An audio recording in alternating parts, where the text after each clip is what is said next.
İbrət götürmək üçün əsasları var da. Öyle qəbrəstanlıq və kəfa bil-mauti vaizə. Həzrət Peyğəmbər də moizə axtarırıq. Moizədir ölüm. Ged qəbrəstanlığa, gör nə qədər başdaşı var orada.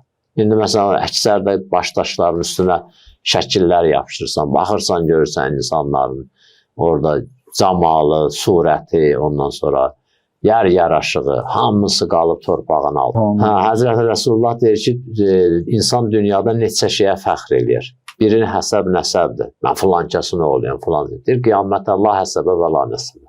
Yaxşı. Deyir, insan surətinə fəxr eləyər, üzünə. Cəhənnəmə atanda deyir, insanı üzü üstə ataracaq. Cəhənnəm birinci insanın üzün yandıracaq. Yaxşı. Sonra insan deyir, nitqinə ki, mən gör necə natiqəm, ona deyir, fəxr eləyər. O da deyir, əl-yevmə nəxtum əla əffahim və tükəllimunə əydihim və təşhədə ərculuhum bir makanı yəksibunda. Qiyamət nə deyir, nitqə deyir, fərəhlənirsən ki, mən belə natiqəm, mən belə danışıram.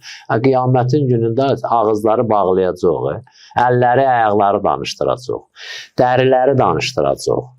Limə şəhiddim əleyhinə. Abi dəriyə deyəcəksən, sən tək kremliyi mazlayıb saxlayırdım ki, təravətdə olasan, çürüməyəsən, ondan sonra əziyyət çəkməyəsən. İndi durum mənim əleyhimə şəhadət verirsən. Ana kişi belə yoldaşlıq olar.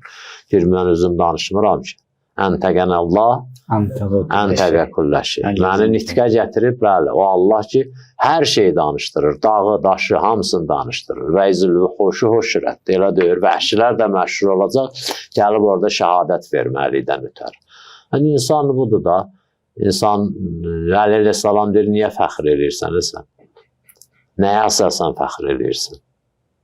Ya, sən əvvəlin cifə, axırın niftifə, axırın cifə və hüvə vi'aün lil-xayt. Hal-hazırda da qarnında gör nə danışılır. Bunlar hamısı ibrətdir.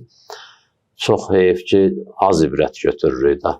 Allah bizi ibrət götürənlərdən qərar versin inşallah.